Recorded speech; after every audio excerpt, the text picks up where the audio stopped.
This is Security Download, your ultimate source for the latest developments in private security. Host Anna Redmond will bring you the inside scoop, groundbreaking trends, and exclusive interviews with leading experts in both residential and business security. Security Download is powered by Brav, delivering tech-forward, customer service-focused private security.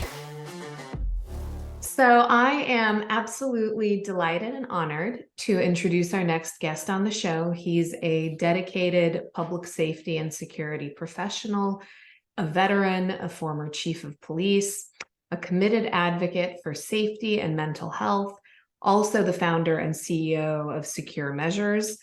Please welcome Dave Weiner. Hey, Anna, thank you for having me today. Really appreciate it. We are delighted to have you join us.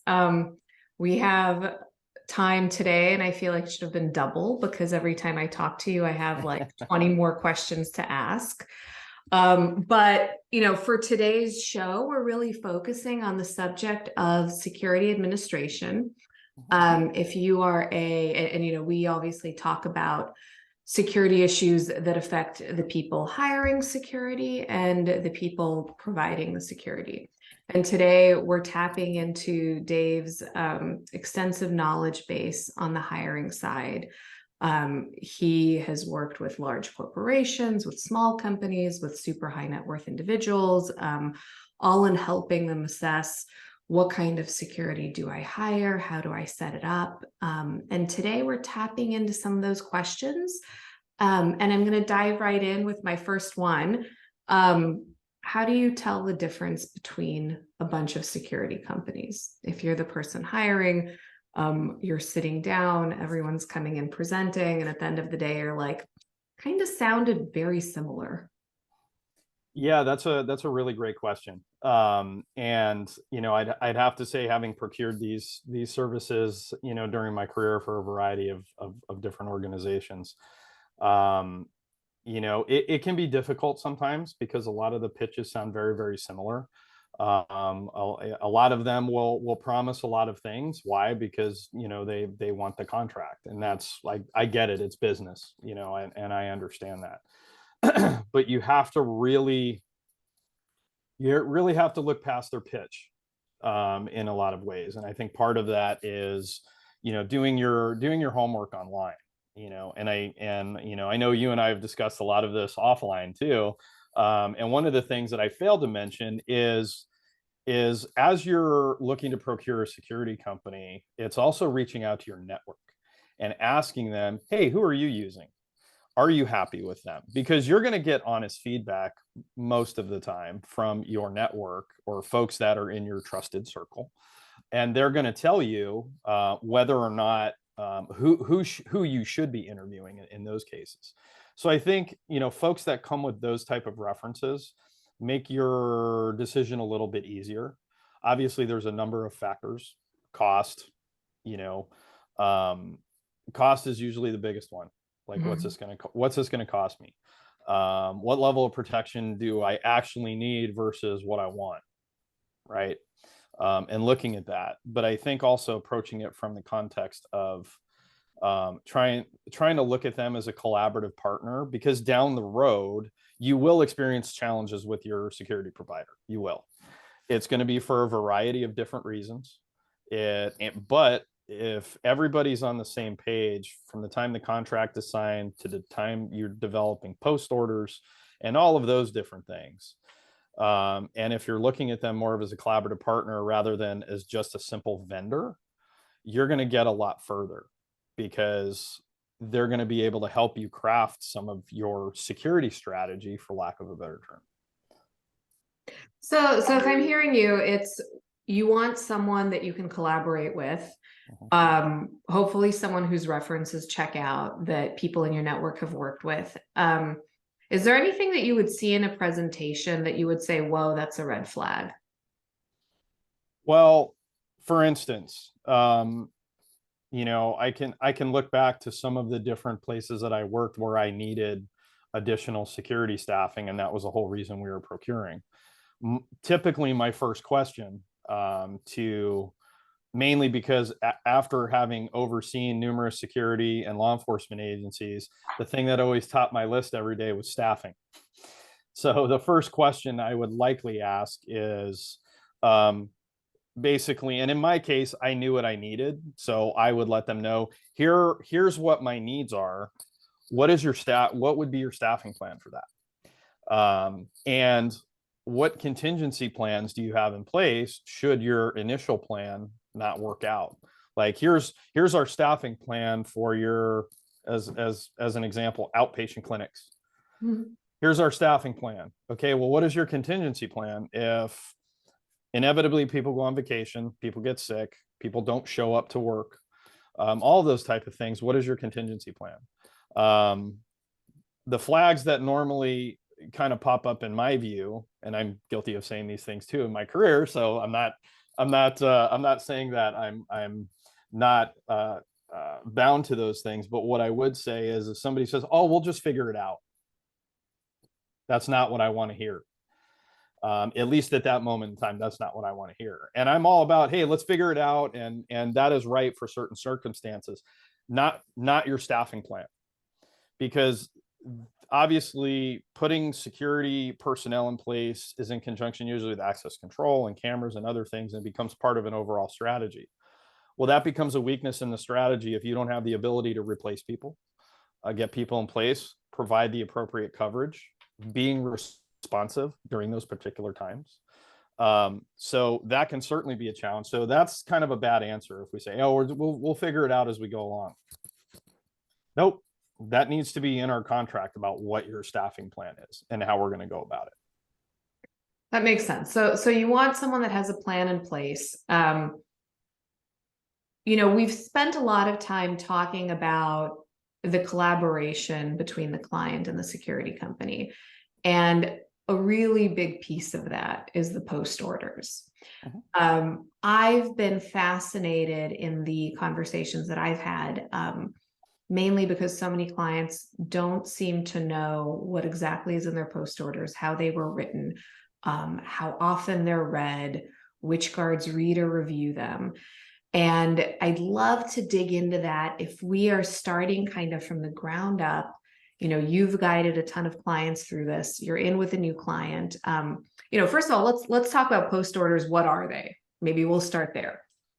So basically, to break it down Barney style, yep. Post orders are basically the directives that the officers or guards in the field are going to be using to kind of guide their activities during the day, whatever those happen to be.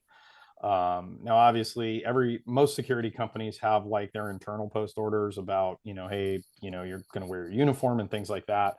But when you go to a client site, every client site's a little bit different. Because sometimes these companies work with healthcare or tech or whatever, and there's different requirements. And if you don't provide the guards some pretty specific things that they have to do, nothing will get done. Or nothing that you're paying for will get done. Right.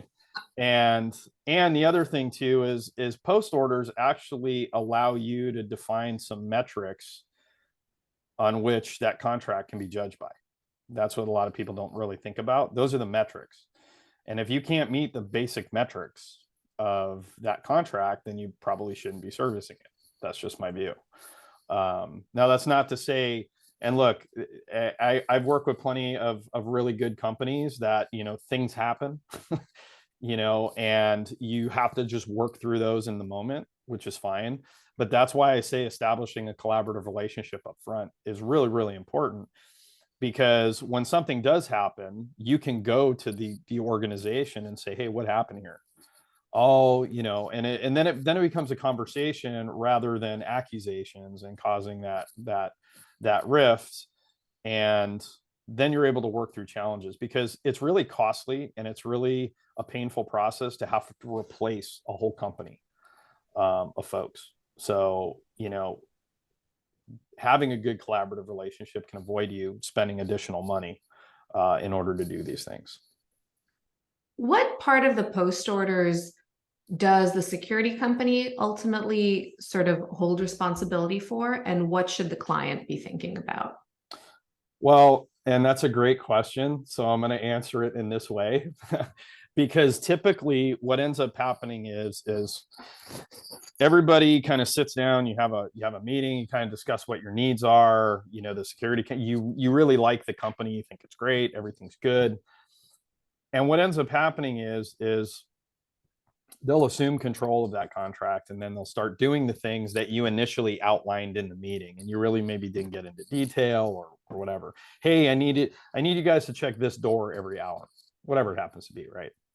But what ends up happening, and I'd say a lot, not always, but a lot, is the client thinks that the security company is developing these post orders for their officers. And in some cases, it's because the client, in some cases, either doesn't know really like how to write post orders or how to do that. That's why I'm suggesting a collaborative process. That way, the security company or security organization can take the feedback from the client and help generate these post orders so the officers know what to do every day. And then in some cases, the security company will rely on the client to provide, hey, tell us what you need us to do. And if all you've told me to do is to check this door every hour, that's what we're doing. So there has to be a collaborative process. There has to be communication. There has to be these processes where everybody's on the same page. Because at the end of the day, you have to remember, why are you bringing in a security company in the first place? Was it because of a singular incident, or was it because of a number of incidents have occurred? And now you're finding it prudent to have that one type of deterrent there. So what parts can you trust the security company to do reliably? And we'll throw out like some random things that like, let's say I'm the client. I have, and this has been on everyone's minds very sadly as of late. I have no idea what to do in case of an active shooter incident. Okay. Can I trust the security company and say, okay, I'm going to assume you have a protocol for active shooter. I'm going to assume you have a protocol for earthquake, tsunami, tornado. What's the universe of stuff that like I assume the security company can handle and I don't even have to read? And more interestingly, what's the universe, and maybe we'll do this as a separate question, what's the universe of stuff that I really should be reading carefully? Well, my simple answer is this: trust but verify. Okay. Right? If the company says they have an active shooter plan, great. What does that entail? Because the reality is if something does happen, and I'm using this as a singular kind of example, what is the security company's role and responsibility? They need to understand that. Because here's the thing, you may be expecting them to do certain things. They may be only able to do a bunch of certain things, right? Let's use an example. Give us a sense of sometimes those don't align. My expectations may be very different than what, for instance, security guards, what are they there for? Observe and report, right? Your unarmed security guard, as an example, what are they going to do during an active shooter? Now, many places hire unarmed security. What is going to be their role during an active shooter event? They're not armed. How are they going to stop the shooter? So, and the real answer is you're not expecting them. You shouldn't expect them to try to stop the shooter because they are not armed. They are not up to that level, right? But what they could be doing, as an example, is helping evacuate people, calling 911, getting the police over there, giving good descriptions of things, doing the same things they would normally do, but more in a crisis situation. And then, which will probably lead into our next subject of conversation, which is training, because they have to be trained to do that. And in addition to that, is there going to be an expectation on the client side of the house to do some joint training with employees and the security staff so everybody's on the same page? So should the bad thing happen, everybody's on the same page. And that's another thing that typically does not happen is, a security company will assume and they'll just start doing things.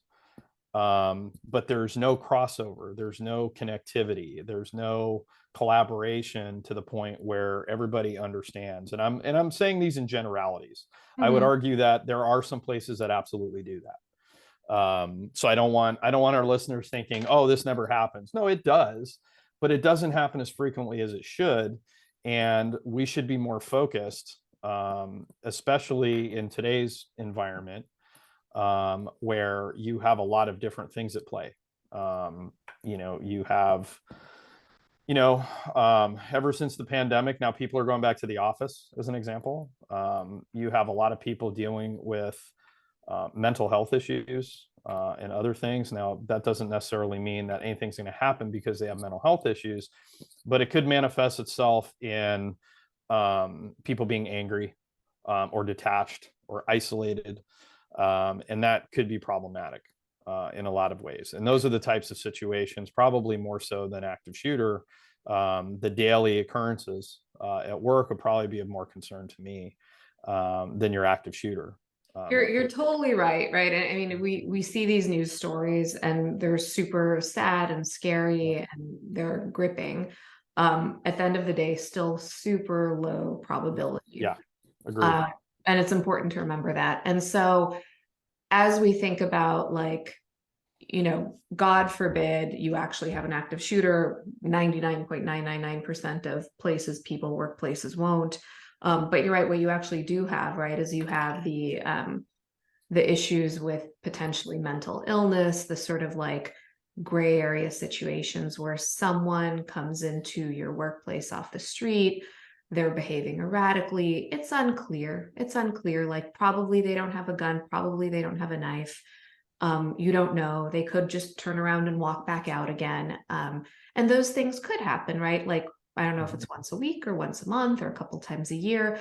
But you do have your security companies dealing with that. So when you think about, as the client, let's say, I'm the head of HR, I'm the, I'm in whatever role that I'm hiring security, and I think about that. How do I build the correct set of post orders for my business around dealing with those sorts of incidents where, I want to make sure that whoever is in my building, whether that's my employees or, if it's a school, my students, or if it's their clients, that everyone feels safe. But at the same time, we're meeting another checklist of just like appropriate behavior. When you go in to consult, how do you guide people to think about post orders in that light? So how I frame things, typically when people look like during economic hard times, the first two things that typically go out the window are security and training. The two things that you probably need, and what people or what I suggest when I'm advising clients is that you need to reframe looking at security as an example as a cost center and looking at more as a risk management tool, because you're minimizing and mitigating risk by employing a security strategy. And if you look at it from that context, then you're going to see things through a different lens, which is then going to allow you to, and kind of, taking that a little bit further, that is also going to go into how you employ your security provider in a way that it's not overkill, but it's beneficial. And then all the officers, through post orders, if you're looking at it from a risk management lens, you're creating a situation where the provider is going to meet certain expectations, and all of those expectations are going to have been discussed up front.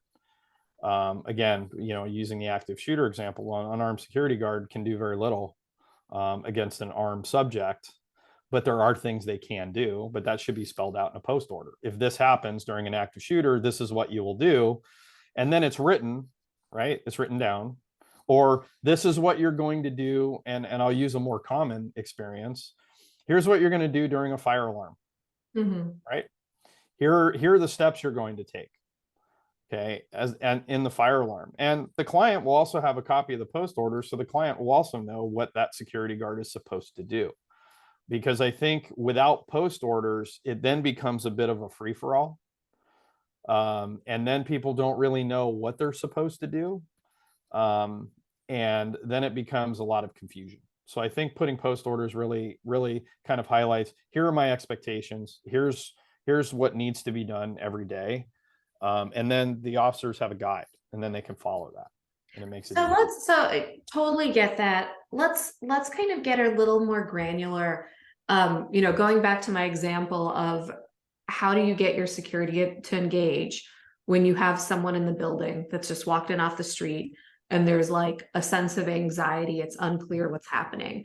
Talk me through how you would guide a client, let's say me, in LA, how about Santa Monica, to think about like how detailed do we get in the post orders? Like, let's walk through an example together. Well, they can be as detailed as you need them to be, right, in order to get them to do. As an example, what is one of the big challenges right now in Los Angeles? Our unhoused or our homeless population, right? And I'm actually working, to be clear, I'm actually working with a company right now and trying to help them navigate some of those challenges. So it's kind of twofold. Number one, as the client, I'm going to ask you, what is your policy, about What if I say, homeless encampments around your facility? What is your policy about that? yeah, what if I'm like, Are you okay with that? We have clients come in that are bothered by it. I want to do, I want to be kind. I don't want to harm or hurt anyone. But our clients are bothered by it. We have, let's say we're a law firm, right? And we have people coming in. What do you do with that information? So there's a couple answers. So your security provider could do a few things. Number one, they could engage those folks. Let's say they're setting up like maybe they're just sitting out in front of your establishment, right? They've just kind of sat down with blankets or whatever. The security staff can go out there and ask them, please leave, you're blocking the sidewalk, or, as long as that's actually happening. Or saying that, hey, if you don't have any official business here, you're not allowed to be here. But if you do have, is that legally true in LA? Okay. And obviously, because if somebody doesn't have any official business there, technically they're trespassing, right? If they're outside of my building, or if they're, but if they're on your property, right? okay, And so the sidewalk, like in front of the door, is considered my property. Okay. I would argue it's also a bit of a gray area. Some people will say interesting. Yes, Okay. some people will say yes, some people will say no. It really depends on your lease, right? What does your lease say? What does your lease say about what encompasses the property that you're renting, right? And what does that entail? So I mean, there's a lot of that. But can the security officer say, hey, can you please move along? Sure, they can do that politely. Again, even our unhoused folks, there's no reason why you can't treat them with empathy and compassion. Unfortunately, I would argue that not a lot of our security officers are trained well enough to have a conversation. A lot of it's get out of here and being very kind of rude to people. And that's not how you want to engage those folks. But the security officer should also have a list of resources, both city, county, local, those type of things that they can call to assist them in those particular cases. And I know we're talking about one very specific case, but maybe having community partners, maybe you have a public health agency come out, or you have specialized resources that deal with homeless folks to come out and train your staff as well as the security company, to get them to a point where they understand what they're supposed to do. And then at least in the post orders, the security guard will know, hey, if this person doesn't leave or they're causing a disturbance, these are the steps that I follow. That's that's super helpful. So, the client should expect to see, because this is an issue that crops up in LA, and I would argue that probably Most businesses and most offices have had this issue, and probably is one of the reasons why they hire security. So, number one, obviously polite. I think that's super key. And that can be in the post orders, right? Yes. It can be all Absolutely. the, yeah. Absolutely. Absolutely. And, and keep in mind, I'm speaking very much in generalities. I mean, there are so many caveats to the simple person sitting in front of your building. There are, how that's going to be handled, and everybody handles those things differently. I've heard stories of private sector organizations that have encampments put out on their perimeter of their facility or building or whatever, and they have just employed people. Hey, we're going to go out and just tear it down and clean it up and get it out of here. Wow. Right. So can they do that if it's private property? Yeah. And I've talked to my public safety partners about that particular, because as public safety or the city, they can't just do that. Yeah. They've been sued repeatedly because of those type of activities. But on private property, it's a little bit different. You can sort of administrate those things yourself. Mhm. But I would also argue that could a person eventually take litigation against you for doing that? Maybe. I don't know. We're in a very litigious society, so I'm never surprised when I see litigation against an organization for X, Y, or Z.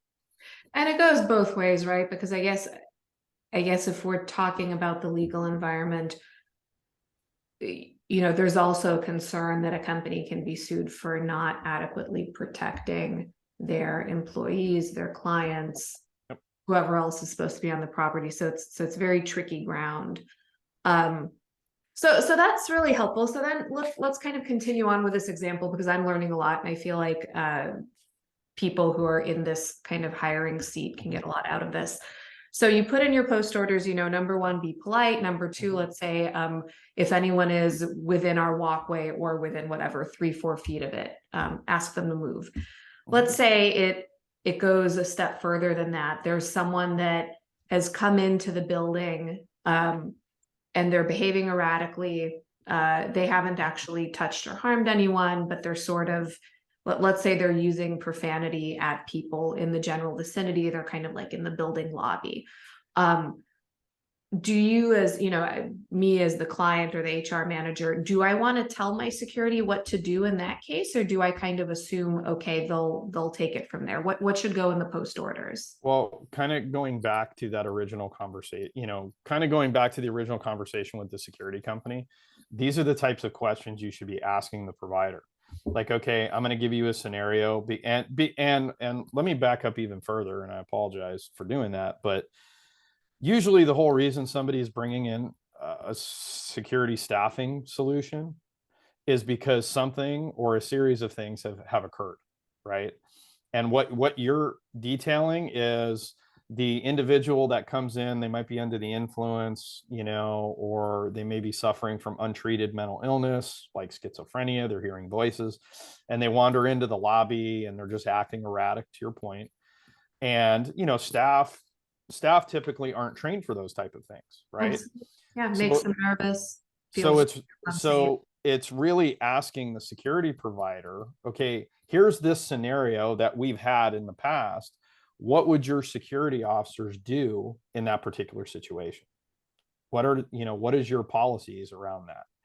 Because some companies, will say, well, we'll engage them, we'll talk to them, we'll try to get voluntary compliance, get them to leave, those type of things. We'll engage in some level of de-escalation, and try to resolve that situation as peaceably as possible. And then, it may go down, and some companies will say, we have kind of a hands-off policy. We don't touch anybody or anything, no matter what. Oh, that's really interesting. So if a company has a hands-off policy, is the guard then just sitting and watching and maybe taking? Well, they can still engage verbally, right? They can still do those type of things, but because of liability reasons. I mean, if you really look in the context of public safety, police officers are getting hemmed up routinely, and police officers, I would argue, and most of my colleagues in the security profession would say that police officers are far better trained than your average security officer. for a variety of reasons. For sure. Right? Yeah. They go Right? through months and months of training. So there is a huge aspect of liability on the company, especially if you have somebody who's not trained in defensive tactics or how to handcuff somebody properly, or all these different things that come into play. And, you know, some companies just choose, hey, we have unarmed security officers. They don't carry anything. They're there to be more of an ambassador type of person. And they're there to do exactly what security officers are supposed to do, which is observe and report. Now you have some companies out there that will tell you, hey, you know, if somebody starts, you know, acting out and maybe starting to become assaultive, yeah, we're going to have to engage that person physically, and we're going to have to put handcuffs on them. It really depends. So really asking those hard questions up front, like, hey, what are your security guards actually going to do if somebody becomes assaultive in the lobby? And again, you know, that will, again, there's usually a catalyst as to why somebody's bringing in security. And what are those things? And then running various scenarios, the active shooter, but the active shooters, one, and that's fine. And then what are you going to do during a natural disaster? What is your policy there? Right. Just asking those questions, and going back to your original question about what should you be reading, kind of all of it. And I know that is a lot of information, but here's why I say that, because then you're not going to have any unrealistic expectations about what's going to actually happen in a situation. And as a client, that is one of the biggest parts of dissatisfaction, is you have a preconceived notion about what you think those folks should be doing versus the reality of what they are actually going to do for you. And that's why I've said repeatedly, and I know you agree with me, that collaborative process, that way everybody's on the same page and there's no surprises. Now, do things come up sometimes that are kind of that maybe weren't addressed up front? Yeah, those situations pop up all the time. But if you have a good relationship with your provider, you can have those conversations and figure them out. That's super helpful. So, let's continue on with this example, because I feel like one thing that helps me so much is knowing, what Dave thinks and what Dave wants for himself and for the clients that you work with. I don't know if you really want that, Anna. No, I do. I want to know. I'm so curious. So let's say, because the thing that I think surprises me, I was not aware that some companies will never go hands-on and that's in their policy. And that's shocking, right? Because if, let's say, I'm going up to my law office and someone off the street has decided to follow me, and I've gone into the building and I'm clearly feeling uncomfortable, and then this person has reached out and grabbed my arm, and I see a security officer. And if I see the officer continuing to sit there while it's clear that someone's grabbed my arm and I'm sort of trying to tug it away, I'm thinking, like, what the heck? What are you here for? Like, I'm over here, isn't this, I think the thing that would go through my head would be like, isn't this part of your job? And it sounds like what you're saying is no, like for some people, no. Well, let me clarify. A lot of that is, I would argue, kind of that unwritten policy. It's not necessarily a written policy. And the reason I say that is because, unfortunately, because your security officers lack a certain comprehensive training, having them grab somebody and do a bunch of stuff, it ends up turning into just a good old fashioned fist fight, rather than somebody being taken down with professional defensive tactics and other types of things, or using other types of tools like OC or a taser. And keep in mind, and you and I have talked about this offline, but the disparities between armed officers versus unarmed officers, and the determining the need there. And by the way, I want to get to the end of your answer, but I just want to flag, how do you determine the need, armed versus unarmed? Well, again, a collaborative process, kind of talking through the types of incidents that have occurred. The other bigger thing is, what's the resource that's being protected, right? What is the resource? Now, I think we would all agree the highest resource is the human beings in there. which would beg the question, why doesn't everybody have armed security, right? Hmm. but it's really what type of resources are being protected at that point. And it also goes back to looking at, when I do work at different clients, I look at historical incidents. What has occurred here? And really kind of doing a deep dive into the past. Now, some organizations have good records, some don't. Some have lore of things that have occurred, but nothing is ever documented.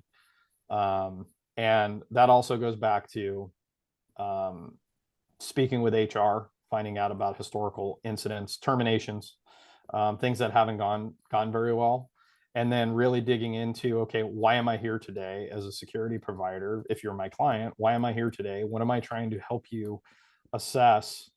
And then giving you reasonable, rational, steps that you can take to protect your facility, protect your people, those kind of things. Give us some examples of like, what are things that would make you say, you probably need armed, and what are things that would make you say you're going to be you will be fine with an unarmed guard?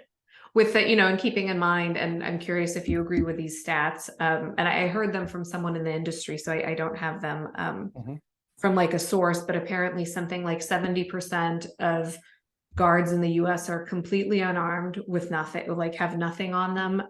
Of the 30% that have something, only 10% have firearms, 20% have something that's less than lethal. Does that sound right to you? Yeah, I think so. I Okay. think so. So keeping in mind, clearly 70% of facilities, residences, companies, manufacturing plants have decided unarmed is fine.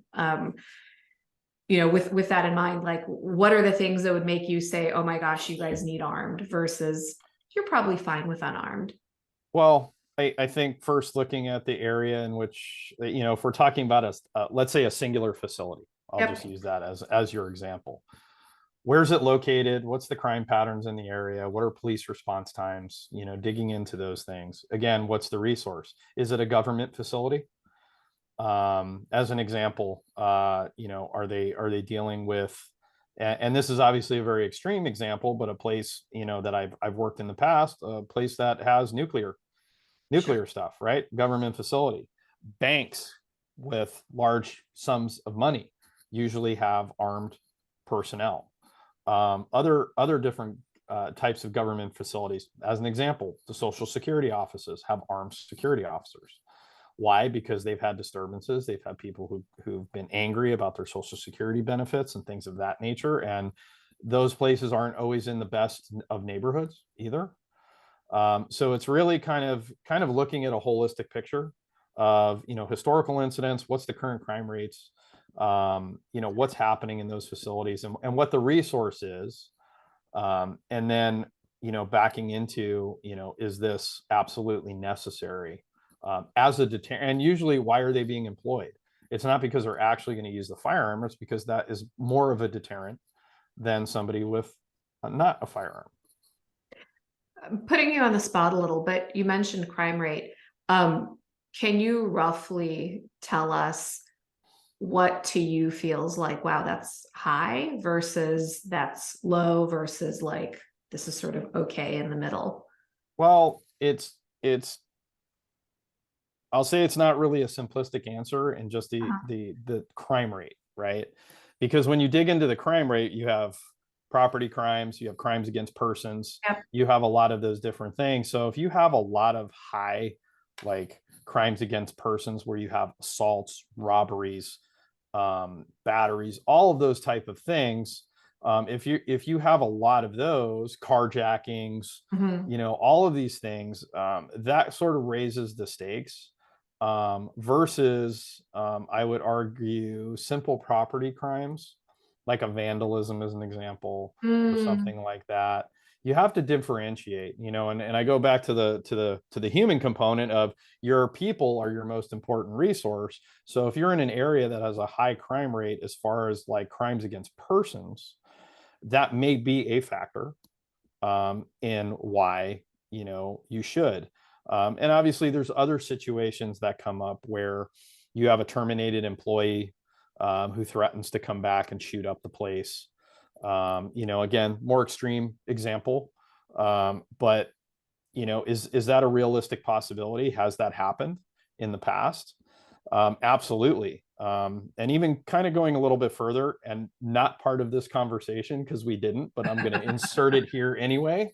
Go right ahead. When we start talking about security strategies, one of the things I'm pretty passionate about is workplace violence prevention programs.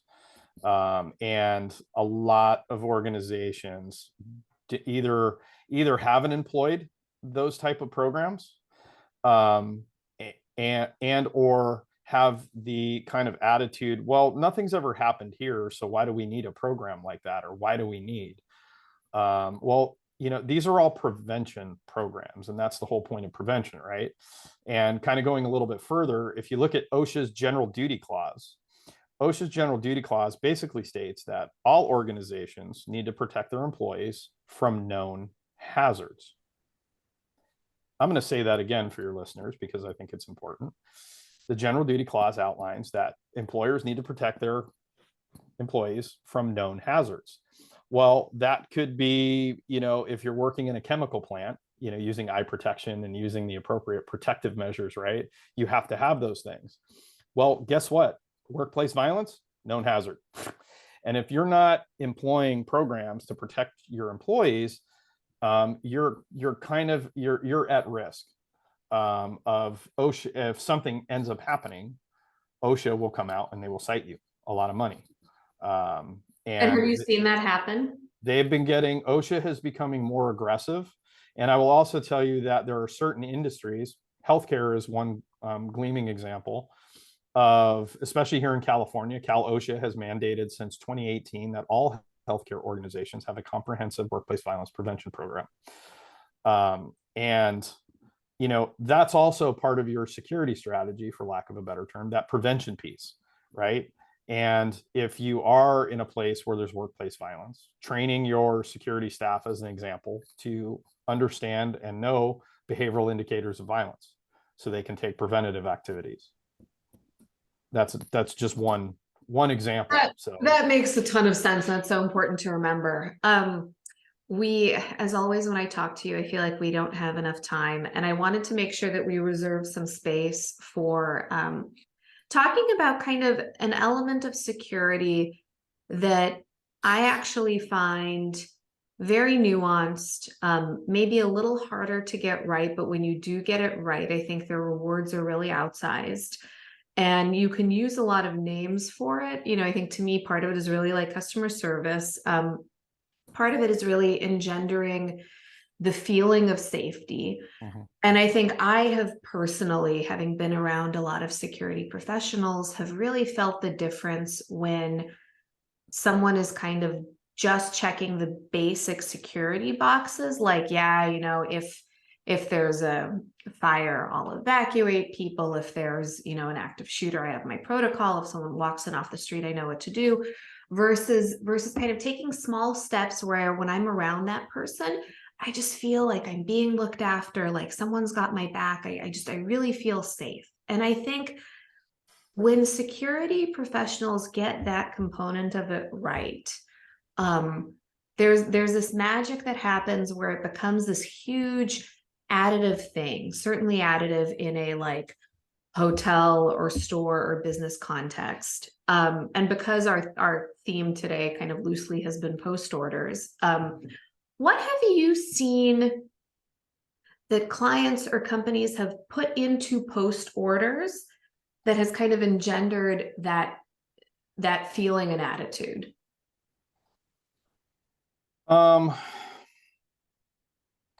I kind of view post orders more from an operational lens rather than anything else. I think when you're talking about customer service, client engagement, all those various terms, that's more of an ethos in my view, right? Oh, interesting. Okay. That's more of an ethos about how that organization does business versus kind of what the officers actually do. But you can incorporate that ethos.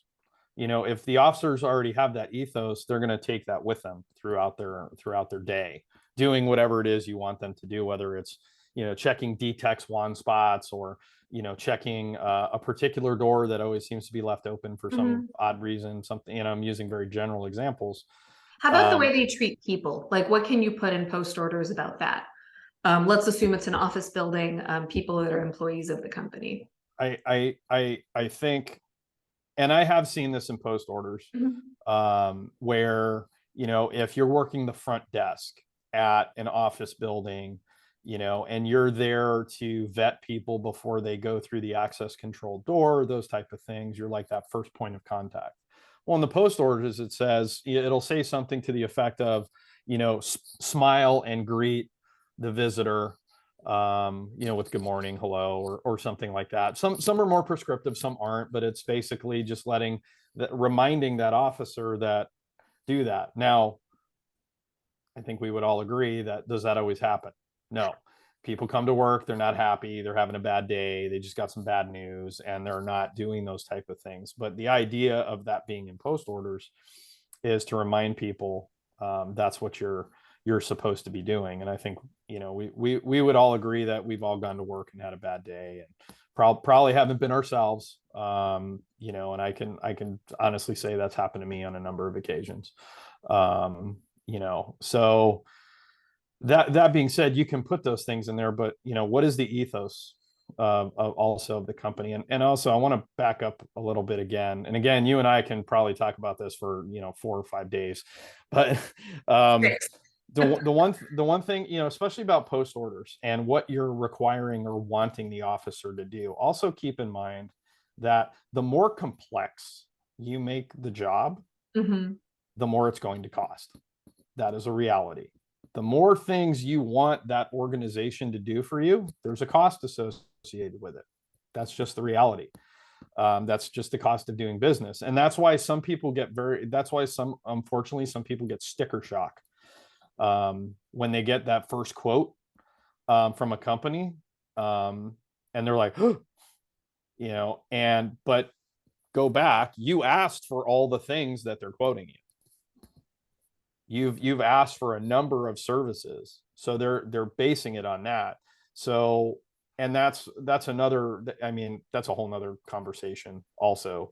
But just making a point for the listeners who are thinking about procuring, what exactly do you want the officers to do? How complex is the job? And what is it you're really expecting them to do? And having those conversations with the security company, so everybody's on the same page.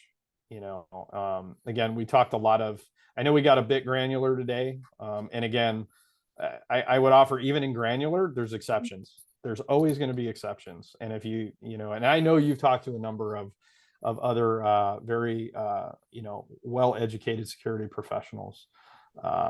And, they probably told you very similar things, and unfortunately in our business, there's a lot of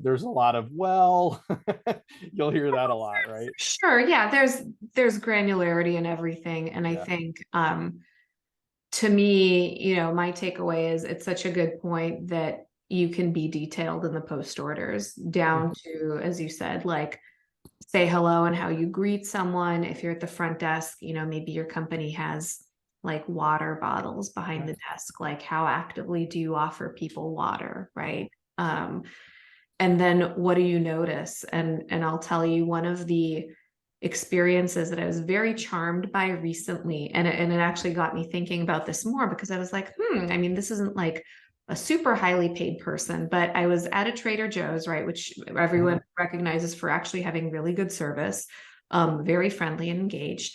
And I was checking out, I was kind of in the middle of my day and thinking about something else. And the cashier noticed that I was purchasing 1 bottle of water. And when he was bagging everything, he pulled it out and said, "Do you want me to leave this out? Are you drinking this?"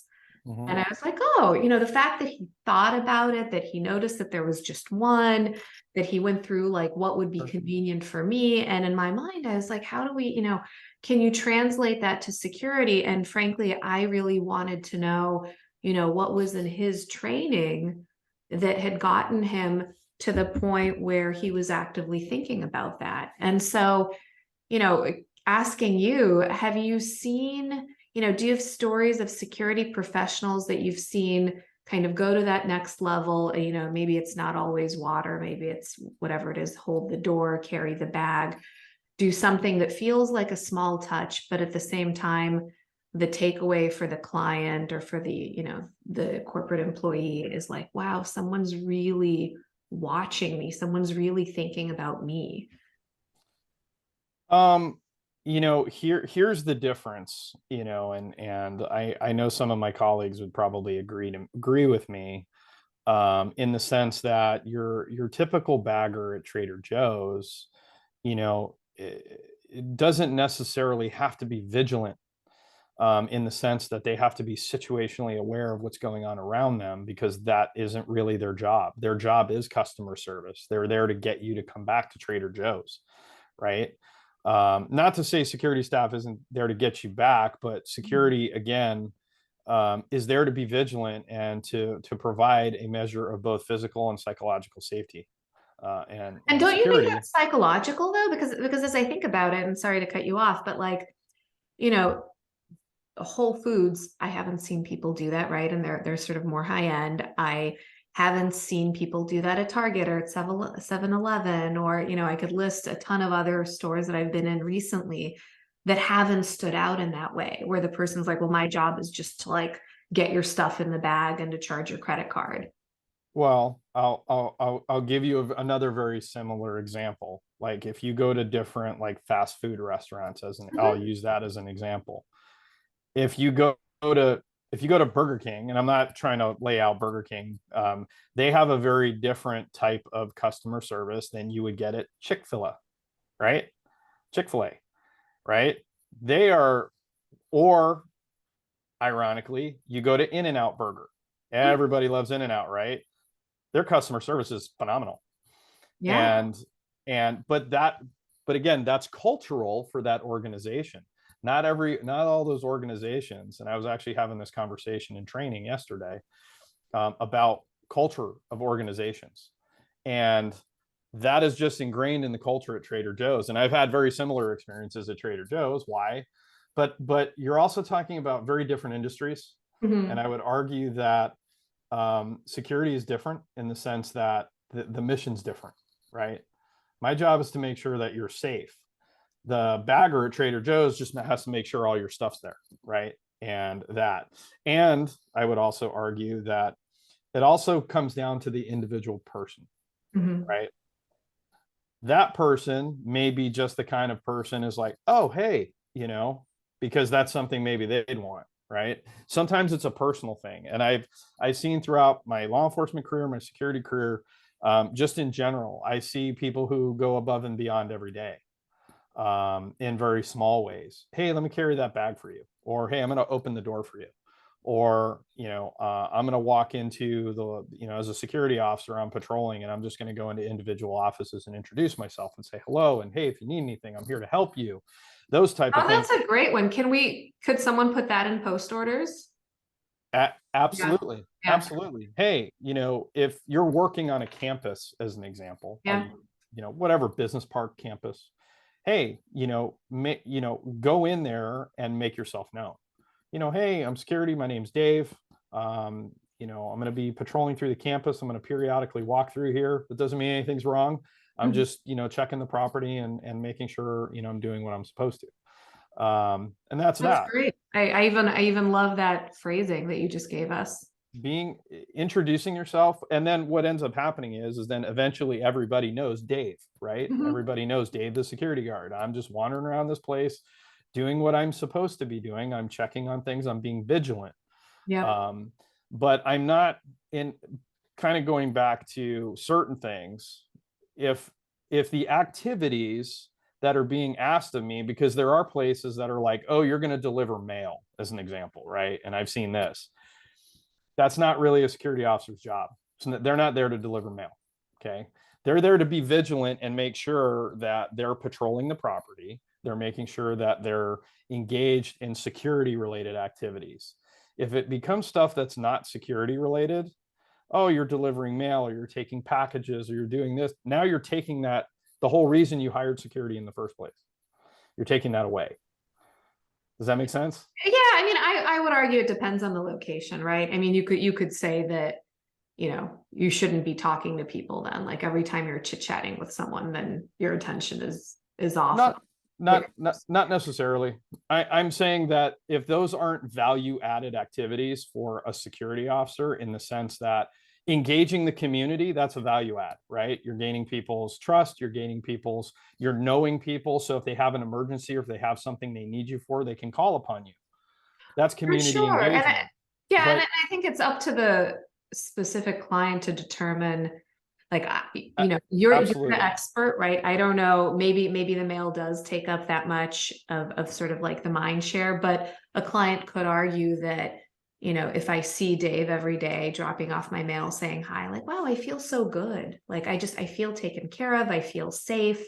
I feel like you know who I am. And that's the way to build that trust and rapport. If it's a bank and Dave is supposed to be at the door with his gun and he's delivering mail, like, yeah, probably not the best use of your time. And I would agree with you. But what I'm illustrating is that if you need the mail delivered, you can probably hire somebody for that too. Right. Sure, but I'm pretty passionate about that, because what ends up happening is it becomes a slippery slope. Because first you have Dave, I'm first now delivering packages because maybe there's a need. Okay. Hey, always happy to help out. And the one-offs, not a problem. That's not an issue. However, then it becomes, well, I need you to go over here and take care of X, because we don't have a lot of activity here from a security perspective. But people forget, maybe the whole reason you don't have a lot of activity is because you have that deterrent. That's the main reason. Well, So and I hear you, and I think that's a good point. I guess the other thing I hear is that at the end of the day, the client needs to understand what the risks are and take accountability for them, right? Because the agreed. other thing you could say is like, wow, well, you only have security from 9 to 5. What if something horrible happens after 5? Like, how could I possibly leave? And Of course. the client has just accepted that that's the risk, that's their budget, that's Agreed. however they've chosen to structure. Agreed. But I think, that granular detail aside, and I think that the thing that I do hear loud and clear though, and it's interesting because I have seen this, I have read this, I've heard this from a variety of security professionals, is that when there's an underlying lack of respect for their skill set, which I am overwhelmingly convinced is not trivial. And for honestly, like the amount of courage that it takes to do a job that I don't think everyone can do. Like there are, I don't think I'm a particularly not brave person, but there are tons of security jobs where I was like, I would feel so uncomfortable, so not happy doing those jobs. When there's that lack of respect, then all of these little things like, can you do the mail? Can you, something leaked, can you mop it up? Like all of that reads as like additional bits of lack of respect. And I think that is something that is unfortunate and that makes me sad for an industry that genuinely does so much good and delivers so much value daily everywhere. Agreed. And because it's looked at as sort of a low power type of thing. To your point, here, deliver this package. Hey, there was go mop up the bathroom, or go do these things that really clearly aren't security related. I understand from a customer service aspect, but those are not security related activities. And if you're paying a security company to bring somebody in to do security related work, that's, in my view, that's what they should be doing. That doesn't mean they can't deliver the occasional package. That doesn't mean they can't escort people to their car after dark, those type of things. Those are all, I would think, in some ways expected a little bit, and some companies will go above and beyond. But from my purview, I wouldn't want, as a client, I wouldn't want the security officer in the bathroom trying to mop up a toilet that just leaked, when they should be patrolling the clinic, or they should be engaging the community, or being vigilant for things around them. I'm very, very passionate about that, because that's not what I'm paying for at the end of the day. I'm paying that person to be vigilant, to make sure that if something does happen, they're available to engage, and or call in the right resources, i.e. the police or fire or whoever, to address those issues. And that makes total sense. And today we've learned all about how to structure post orders so that hopefully all of our listeners that are hiring security can figure out how they want to best allocate those resources. Of course. Dave, I feel like we have probably 3 more hours of stuff to talk about. We probably do. So we'll book you for 3 more sessions. Thank you so much for your time. It was such a pleasure as always. Thank you to our listeners. If you learned something today or laughed, tell someone about this podcast. And Dave, thank you again. So wonderful to have you. And until next time. Thank you for having me on. I truly appreciate it. I felt it was a great conversation. As did I, and super, super helpful to our listeners. Have a great rest of your day. You too. Take care. And that wraps up another episode of Security Download. Thank you for joining. For show notes and other episodes, visit us at securitydownload.live and be sure to follow on your favorite podcast app.